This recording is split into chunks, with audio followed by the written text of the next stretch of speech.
A.R Rahman, winner of 2 Academy Awards and India's musical genius, was in Mumbai this week. I had the opportunity to talk to him about life after the Oscars and his meeting with Michael Jackson in the US shortly before the legendary artist's death. Take a look.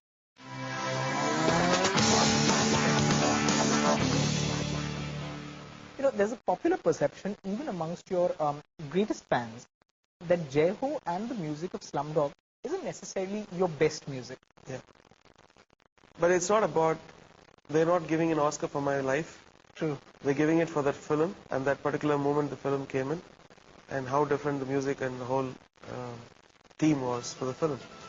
So I'm really proud about Slumdog's music and Jai Ho, and because you see every other film which came out, this stood apart in its message and the whole direction and script writing and everything. So. Okay.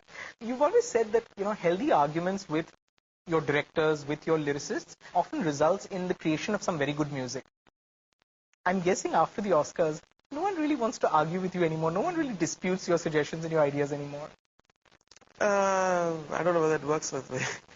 Because in the interest of any big film or in a film, there's always an argument and always a kind of vision, which is mostly the director's vision. And then if you're sensible, then you have to go through with that vision. You can't say, no, I made a beautiful song, put it in a movie, I don't care. So do they argue with a 2 Oscar winner? No, of course, that's out of respect. But there is something they call in Tamil, Thoril Dharmam. Okay. The dharma of the art. Okay.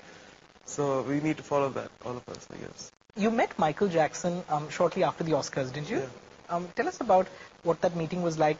And he's been an influence on you in your growing up years. I read somewhere that Thriller was the first audio cassette you owned? No, we all of us, every musician would wait for a Michael Jackson cassette to come. It comes once in 5 years. And then like what happens to me, it gets ripped apart. Oh, it's not music. And then finally we all get hooked it so much that it stays with us for the rest of our lives.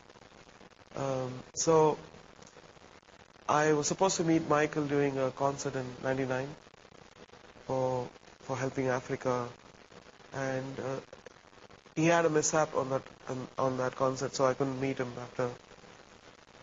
So after 10 years, almost 9 years, when I went to LA, my agent Sam Schwartz said, "I'm going to meet Randy, who's managing Michael Jackson." So I just told him, "Can I meet him?" So he spoke to Randy and said, "Okay, I'll email him and see whether he wants to meet you." And that's it. I never heard about.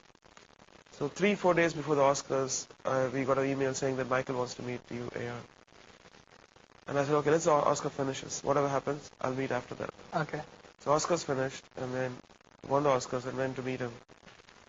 And we thought the meeting would be 5 minutes. It lasted 2 hours. Fantastic. And we were just sitting, and he was talking about chord progressions of what I've written, and I was just telling him how India adores Michael Jackson.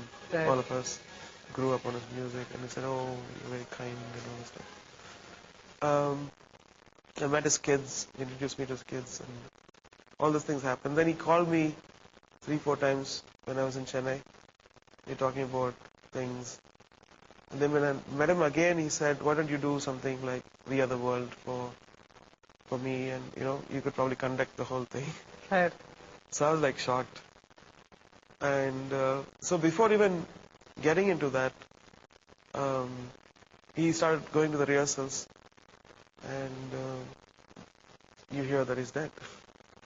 It was a real shocker.